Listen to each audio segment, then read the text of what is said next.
Dito tayo guys sa Motorpool, dito sa Technopark. Yan ay nagpalit guys ng expander. Itong kaladkad.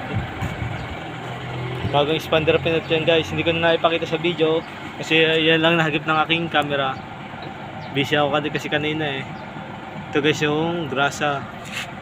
Kasi mga kanyang tornilyo sundutin para maipasok yung ang tawag dyan. Tapos nito guys, i-rorotest namin kung nag-okay na kanyang preno.